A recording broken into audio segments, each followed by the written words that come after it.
എല്ലാവർക്കും കഥാലോകത്തിലേക്ക് സ്വാഗതം. ഇന്ന് വിനായക ചതുർത്ഥിയോടനുബന്ധിച്ച് അതേപ്പറ്റിയാണ് പറയുന്നത്. ഓം ഗം ഗണപതേ നമഃ. ഇപ്രാവശ്യത്തെ വിനായക ചതുർത്ഥി അത്തം കഴിഞ്ഞ് അതിനടുത്ത ദിവസമാണ്. അതായത് സെപ്റ്റംബർ 7 ശനിയാഴ്ച ചിങ്ങം 22-ാം തീയതിയാണ് ചതുർത്ഥി ദിവസമാണ് വിനായക ചതുർത്ഥി ആഘോഷിക്കുന്നത്. എല്ലാവർക്കും നമ്മൾ ഹിന്ദുക്കളെല്ലാവരും വളരെയധികം ആരാധിക്കുന്ന മൂർത്തിയാണ് ശ്രീ മഹാഗണപതി. എവിടെയെങ്കിലും എന്തെങ്കിലും കാര്യത്തിന് നമ്മൾ തുടങ്ങുന്നതിന് മുമ്പ് നമ്മൾ ഗണപതി ഭഗവാനെ പ്രാർത്ഥിച്ചാണ് തുടങ്ങുന്നത്. അപ്പോൾ ആ കാര്യം ഒരു മുടക്കവും കൂടാതെ നടക്കുമെന്നാണ് നമ്മളുടെ വിശ്വാസം. അപ്പോൾ വിനായക ചതുർത്ഥിയെപ്പറ്റി പറയുകയാണ്. ചിങ്ങമാസത്തിലെ വെളുത്ത പക്ഷത്തിലെ ചതുർത്ഥി ദിവസത്തിൽ ആഘോഷിക്കുന്ന ഒരു ഉത്സവമാണ് വിനായക ചതുർത്ഥി അഥവാ ഗണേശ ചതുർത്ഥി. ഗണപതി ഭഗവാന്റെ ജന്മദിനമായിട്ടാണ് അത് ആഘോഷിക്കുന്നത്. മഹാരാഷ്ട്രയിലും മറ്റു ഉത്തരേന്ത്യൻ സംസ്ഥാനങ്ങളിലുമായിരുന്നു നേരത്തെ ഇത് വളരെയധികം ആഘോഷിക്കപ്പെട്ടിരുന്നത്.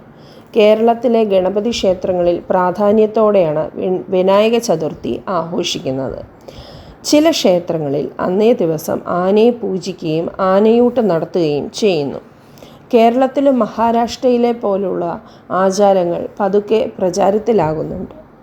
തമിഴ്നാട്, കർണാടകം, ആന്ധ്രാപ്രദേശ് അതുപോലെ തന്നെ ഉത്തരേന്ത്യയിലെല്ലാം വലിയ ഉത്സവമാണ് ഇത്. ഹിന്ദുക്കൾ 10 ദിവസം നീണ്ടു നിൽക്കുന്ന ആഘോഷമായിട്ടാണ് ഇത് ആഘോഷിക്കുന്നത്. ഇതിൻ്റെ ആരംഭം ശുക്ല ചതുർത്ഥി ദിവസമാണ്.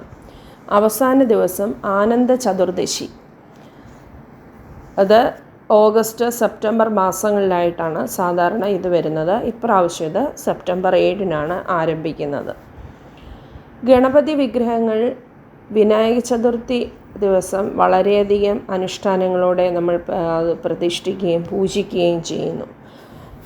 ഭഗവാന്റെ പൂജയ്ക്കായി താമരയും കറുകപ്പുല്ലും വിശേഷ വിധികളോടെ ഉപയോഗിക്കുന്ന ഈ ദിവസത്തിൽ മോദകം എന്ന മധുര പലഹാരം പ്രത്യേക പൂജകളോടെ തയ്യാർ ചെയ്ത് ഗണപതി ഭഗവാന്റെ മുൻപിൽ സമർപ്പിക്കുന്നു.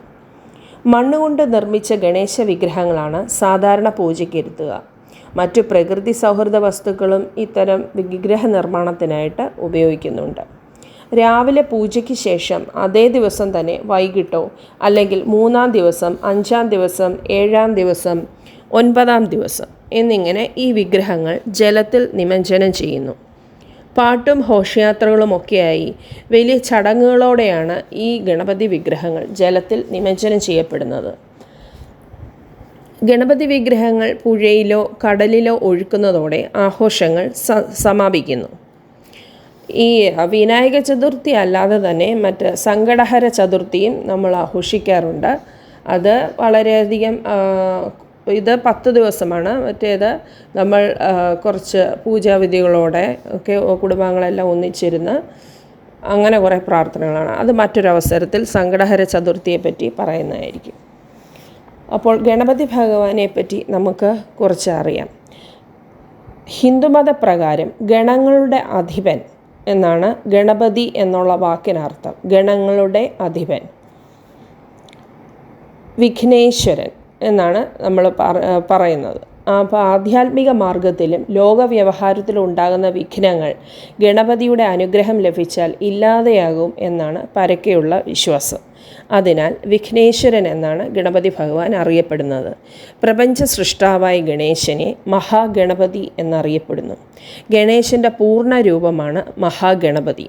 പൊതുവെ ക്ഷേത്രങ്ങളിൽ ആരാധിക്കപ്പെടുന്നത് മഹാഗണപതിയാണ്.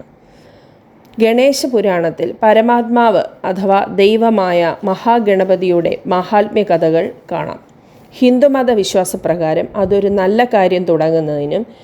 ഏതൊരു നല്ല കാര്യം തുടങ്ങുന്നതിന് മുൻപ് ആദ്യം ഗണപതി ഭഗവാനെ ആണ് സ്മരിക്കാറുള്ളത്. അതിനുവേണ്ടി ഗണപതി ഹോമം, ഗണേശ പൂജ എന്നിവയൊക്കെ നടത്തുന്നതായി കാണാം.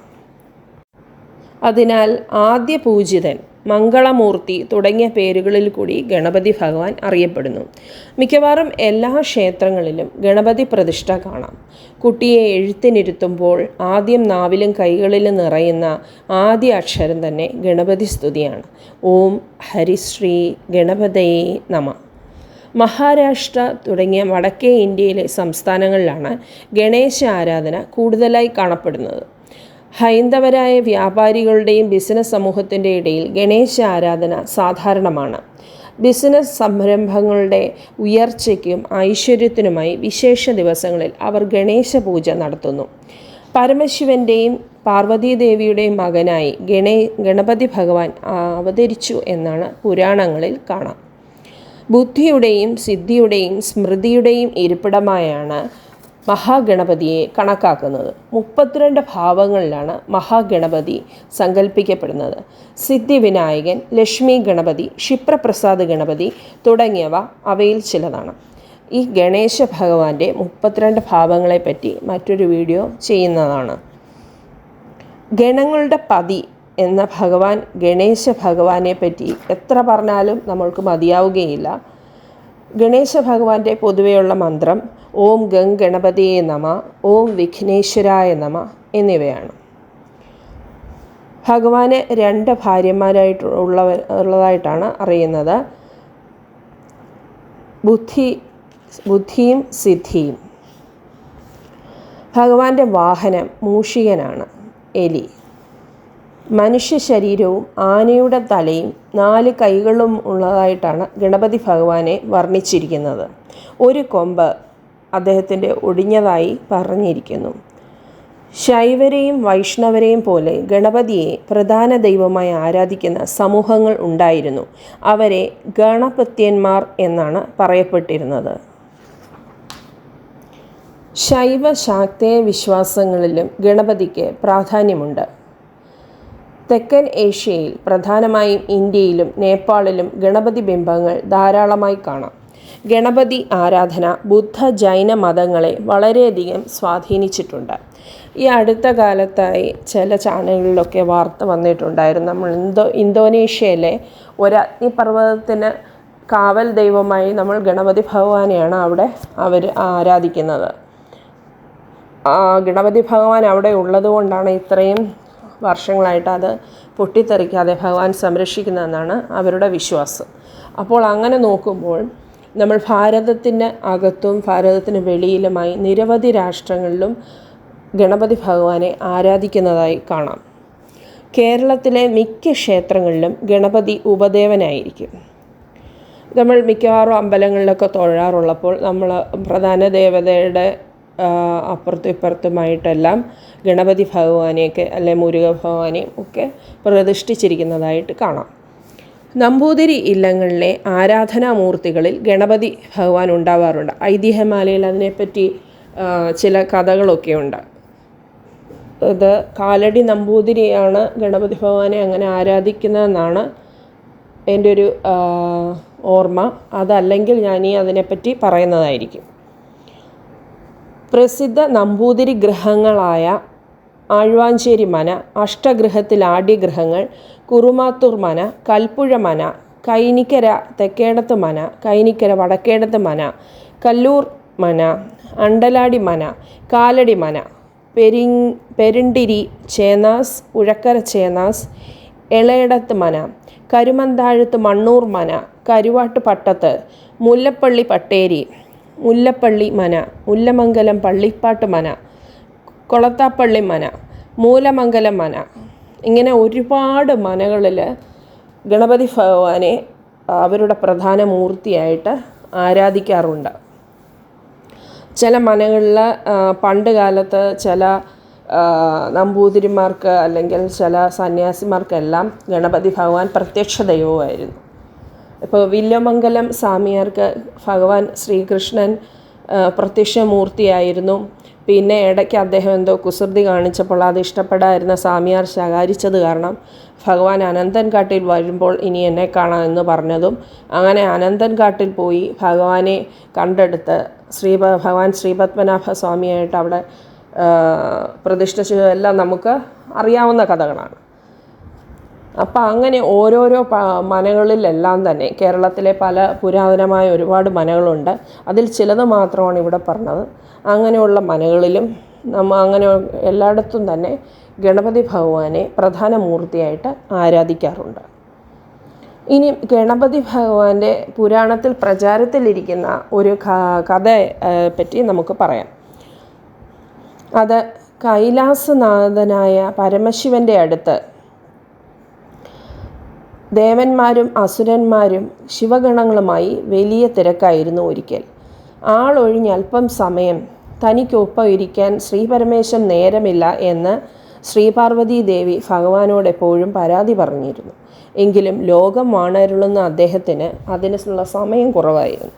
അങ്ങനെ ശിവനോടുള്ള ദേഷ്യത്തിന് ആദിപരാശക്തിയായ ഭഗവതി ചന്ദനപ്പൊടി കൊണ്ട് ഒരു പ്രതിമയുണ്ടാക്കി അതിന് തൻ്റെ ശക്തി കൊണ്ട് ജീവൻ കൊടുക്കുകയും ചെയ്തു. ആ പുത്രൻ അവൻ ഭഗവതി ശ്രീപാർവതിയുടെ സ്വന്തം പകർപ്പ് തന്നെയായിരുന്നു. അദ്ദേഹം അവൻ്റെ അമ്മയുടെ ആജ്ഞകൾ അക്ഷരം പ്രതി അനുസരിച്ചു പോന്നു. ഒരിക്കൽ കുളിക്കുന്ന സ്ഥലത്തിന് കാവലായി ബാലഗണേശനെ നിർത്തി പാർവതി നീരാട്ടിന് പോയി. ഈ സമയത്ത് ബ്രഹ്മാദി ദേവന്മാർ കൈലാസത്തിൽ എത്തിച്ചേർന്നു. ശിവൻ നന്ദിയെയും മറ്റു ശിവഗണങ്ങളെയും വിട്ട് ശ്രീപാർവതിയെ വിളിപ്പിക്കാൻ ശ്രമിച്ചു. പക്ഷേ ഗണേശൻ ആരെയും അനുവദിച്ചില്ല. ദേവന്മാർ നേരിട്ട് ഗണപതിയോട് ആവശ്യപ്പെട്ടെങ്കിലും അതും ഫലവത്തായില്ല. ഒടുവിൽ പരമശിവൻ നേരിട്ട് വന്നെങ്കിലും ശിവനെയും ബാലഗണപതി കടത്തിവിട്ടില്ല. അതിൽ ക്രുദ്ധനായ ശിവൻ ബാലഗണപതിയുമായി ഘോരമായ യുദ്ധം നടത്തുകയും അവസാനം അവൻ്റെ തല വെട്ടിക്കളയുകയും ചെയ്തു. ശ്രീപാർവതി കുളി കഴിഞ്ഞു വരുമ്പോഴാണ് സംഗതികൾ പരമശിവന് മനസ്സിലാവുന്നത് തന്നെ. എന്നാൽ ആദിപരാശക്തിയായ ശ്രീപാർവതിയുടെ പുത്രദുഃഖത്താലുള്ള കോപാഗ്നി ഇതിനുള്ളിൽ ജ്വലിച്ചു തുടങ്ങിയിരുന്നു. ഉഗ്രരൂപം പൂണ്ട ശ്രീപാർവതി ദേവി മഹാകാളിയായി മാറി. ഭഗവതിയുടെ ആജ്ഞപ്രകാരം നവദുർഗാദേവിമാർ യുദ്ധത്തിന് സന്നദ്ധരായി പ്രത്യക്ഷപ്പെട്ടു. ദേവീ കോപം ഭയന്ന് സർവരും പരാശക്തിയെ സ്തുതിച്ച് ക്ഷമാപണം നടത്തി. തുടർന്ന് ബ്രഹ്മാവും മഹാവിഷ്ണുവും ഇന്ദ്രാദി ദേവകളും ചേർന്ന് ശിവൻ്റെ അഭിപ്രായപ്രകാരം തെക്കോട്ട് നടക്കുകയും ആദ്യം കാണുന്ന ജീവിയുടെ തല വെട്ടി തലയില്ലാത്ത ഗണപതിയിൽ ഉറപ്പിക്കുകയും ചെയ്തു എന്ന് ഒരു പുരാണകഥ. മറ്റൊന്ന് ലളിതാ സഹസ്രനാമത്തിൽ 77-78 നാമങ്ങൾ പ്രകാരമാണ്. 77-78 നാമങ്ങൾ സൂചിപ്പിക്കുന്നത് ശ്രീ മഹാഗണപതിയുടെ ഉൽപ്പത്തിയും പ്രവർത്തനവുമാണ്. ആദിപരാശക്തിയായ ലളിതാ പരമേശ്വരിയുടെ ശക്തിസേനയിലേക്ക് ഭണ്ഡാസുരാജ്ഞയാൽ വിക്ഷേപിക്കപ്പെട്ട ജയവിഘ്നം എന്ന ആഭിചാര കർമ്മം സേനയുടെ ഉത്സാഹം കെടുത്തി. അതിന് പരിഹാരമായിട്ടാണ് ശ്രീ ഗണേശ ജനനം എന്നാണ് അതിൽ പറഞ്ഞിട്ടുള്ളത്. അതിൽ ഭർത്താവായ കാമേശ്വരൻ്റെ ശിവൻ്റെ മുഖത്തേക്ക് ലളിതാ പരമേശ്വരി ആലോകനം, അതായത് നോട്ടം ചെയ്തപ്പോഴത്തെ കൽപ്പനയിൽ, ഭാവനയിൽ, സങ്കല്പത്തിലാണ് ശ്രീ ഗണേശ്വരൻ രൂപമെടുത്തത് എന്നാണ് പറഞ്ഞിരിക്കുന്നത്. ഇനിയും ഗണപതി ഭഗവാന്റെ മറ്റൊരു ഐതിഹ്യം, പാർവതി ആദിമൂല മഹാഗണപതിയെ തപസ് ചെയ്ത് പ്രത്യക്ഷപ്പെടുത്തി എന്നും തൻ്റെ മകനായി പിറക്കണം എന്നാവശ്യപ്പെട്ടു എന്നുമാണ്. അങ്ങനെ ഭഗവതി ശ്രീപാർവതിയുടെ മകനായി ആദിമൂല മഹാഗണപതി ഉണ്ണി ഗണേശനായി ജനിച്ചു എന്നാണ് മറ്റൊരു കഥ. ഇനിയും ഭഗവാൻ ഗണപതിക്ക് അദ്ദേഹത്തിന് ആനയുടെ തല കിട്ടിയതിനെപ്പറ്റി പല കഥകളുമുണ്ട്. ഒരു കഥയനുസരിച്ച് പാർവതി ശനിയെ കാണിച്ചു കൊടുത്തപ്പോൾ ശനിയുടെ ദുർശക്തി കൊണ്ട് ഗണപതിയുടെ തല കരിഞ്ഞു പോയെന്നും ഗണപതിയുടെ തല മാറ്റി ഒരാനത്തല വെച്ചുവെന്നുമാണ് മറ്റൊരു പുരാണത്തിൽ പറഞ്ഞിരിക്കുന്നത്. നമുക്കെല്ലാവർക്കും അറിയാവുന്ന ഒരു കഥയെന്നുള്ളത്, ഭഗവാൻ പരമശിവൻ ശ്രീപാർവതി ദേവിയെ വിളിക്കാൻ പോയപ്പോൾ അതിനനുവദിക്കാത്തതിനാൽ ശ്രീ ഗണേശൻ്റെ തല വെട്ടിയെന്നോ, അങ്ങനെ അതിന് പകരമായി ദേവിയുടെ ദേഷ്യം ശമിപ്പിക്കാനായിട്ട് ആനത്തല വെച്ചതെന്നുമാണ് നമുക്കെല്ലാവർക്കും മിക്കവർക്കും അറിയാവുന്ന ഒരു കഥ. അങ്ങനെ പല കഥകൾ പല പുരാണത്തിലും ഉണ്ട്. ഇനി മറ്റൊരു ഗണപതി ഭഗവാന്റെ ഒരു കൊമ്പൊടിഞ്ഞു പോയതിനെ പറ്റി ഒരു കഥയുണ്ട്. അത് ശിവനും പാർവതിക്കും കാവൽ നിന്ന ഗണപതി ഭഗവാൻ ശിവനെ കാണാൻ വന്ന പരശുരാമനെ തടഞ്ഞു നിർത്തിയെന്നു. അതിൽ ക്രുദ്ധനായ പരശുരാമൻ തൻ്റെ മഴുവെടുത്ത് ഗണപതിയുടെ ഒരു കൊമ്പ് അരിഞ്ഞു കളഞ്ഞുവെന്നുമാണ് ഒരു കഥ. അങ്ങനെയാണ് ഭഗവാൻ ഗണപതി ഒറ്റക്കൊമ്പനായി മാറിയത്. ഇനി വേദവ്യാസൻ പറഞ്ഞു കൊടുത്ത് ശ്രീ മഹാഗണപതിയാണ് മഹാഭാരതം എഴുതിയെന്നാണ് പറയപ്പെടുന്നത്. എഴുതിക്കൊണ്ടിരിക്കുമ്പോൾ എഴുത്താണി ഒടിഞ്ഞു പോയതുകൊണ്ട് ഗണപതി തന്നെ സ്വന്തം കൊമ്പൊടിച്ച് എഴുതിയെന്നും അങ്ങനെയാണ് ഒറ്റക്കൊമ്പനായെന്നും മറ്റൊരു കഥയുണ്ട്. ഗണപതി ഭഗവാന് ഏറ്റവും ഇഷ്ടപ്പെട്ട പൂജാദ്രവ്യം കറുകയായി മാറിയതിന് പിന്നിലും ഒരു കഥയുണ്ട്. ഒരിക്കൽ അനലാസുരൻ സ്വർഗലോകത്ത് പ്രശ്നങ്ങൾ സൃഷ്ടിച്ചു. ഈ അസുരൻ്റെ നേത്രങ്ങളിൽ നിന്നും പ്രവഹിച്ച അഗ്നിയിൽ എല്ലാം ചാമ്പലായി. അതിൽ നിന്നും രക്ഷപ്പെടാൻ ദേവന്മാർ ഗണപതി ഭഗവാനെ അഭയം പ്രാപിച്ചു. ഗണപതി ഈ അസുരനുമായി യുദ്ധം ചെയ്തു. തൻ്റെ വിരാട് രൂപം പുറത്തെടുത്ത ഗണപതി അസുരനെ വിഴുങ്ങി. എന്നാൽ അസുരൻ്റെ താപം ഗണപതി ഭഗവാന്റെ വയറ്റിൽ ചൂടും അസ്വസ്ഥതകളും ഉണ്ടാക്കി. ഗണപതി ഭഗവാന്റെ ദേഹം മുഴുവൻ തപിക്കുവാൻ തുടങ്ങി. അദ്ദേഹത്തിന് അത് അസഹ്യമായി തുടങ്ങി. അവസാനം മുനിമാർ 21 കറുകനാമ്പുകൾ കൊണ്ട് ഗണപതി ഭഗവാനെ അർച്ചന ചെയ്തു. അതിൻ്റെ ഫലമായി അദ്ദേഹത്തിൻ്റെ താപം ശമിക്കുകയും ചെയ്തു. സന്തുഷ്ടനായ ഗണപതി ആരാണോ തന്നെ കറുക കൊണ്ട് പൂജിക്കുന്നത് അവരുടെ എല്ലാ ആഗ്രഹങ്ങളും സാധിക്കപ്പെടും എന്ന് മുനിമാരെ അനുഗ്രഹിച്ചു. അന്നു മുതലാണ് ഗണപതി ഭഗവാന് കറുക ഏറ്റവും പ്രിയപ്പെട്ടതായത്. അതുപോലെ ഭഗവാൻ ഏറ്റവും ഇഷ്ടപ്പെട്ട ഒരു പലഹാരമുള്ളത് മോദകമാണ്. അത് നമുക്കെല്ലാവർക്കും അറിയാവുന്ന കാര്യമാണ്. ഈ കറുകയെപ്പറ്റി വീണ്ടും അതിൻ്റെ എണ്ണത്തിനെ പറ്റിയുമുണ്ട്. 21 എന്ന സംഖ്യയാണ് അതിൽ പ്രാധാന്യമുള്ളത്. പൂവില്ലാത്ത കറുകയാണ് പൂജയ്ക്കെടുക്കേണ്ടത്. കറുക ഒറ്റ സംഖ്യയിൽ നുള്ളിയെടുക്കണം.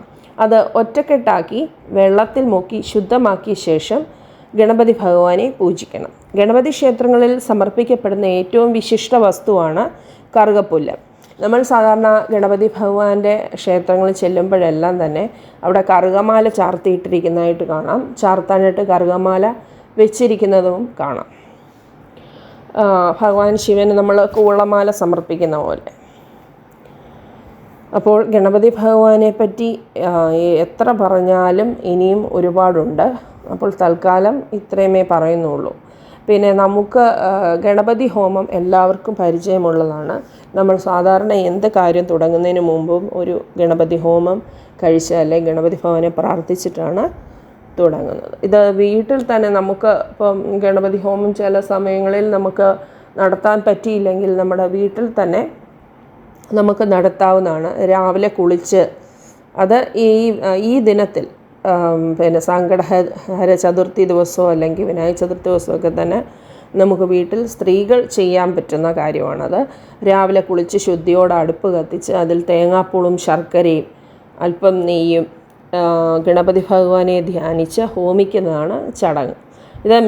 ഇന്ന് മിക്ക വീടുകളിലും അടുപ്പ് കത്തിക്കാത്തതിനാൽ ചകിരിത്തൊണ്ടിൽ തീ കത്തിച്ച് ഗണപതി ഹോമം ചെയ്യാവുന്നതാണ്. നേദിക്കുമ്പോൾ ഗണേശൻ്റെ മൂലമന്ത്രമായ ഓം ഗം ഗണപതിയെ നമ എന്ന് ജപിക്കണം. ഇങ്ങനെ ചെയ്യുന്നത് കുടുംബത്തിലെ സർവ്വവിഘ്നങ്ങളും നീങ്ങി ഐശ്വര്യം നിറയും എന്നാണ് വിശ്വാസം. അപ്പം ഇപ്രാവശ്യത്തെ ഗണേശ ഭഗവാന്റെ വിനായക ചതുർത്ഥി ദിവസം എല്ലാവരും ഭക്തിയോടുകൂടി ഗണപതി ഭഗവാനെ പൂജിക്കുക, ഭഗവാന്റെ നാമം ജപിക്കുക.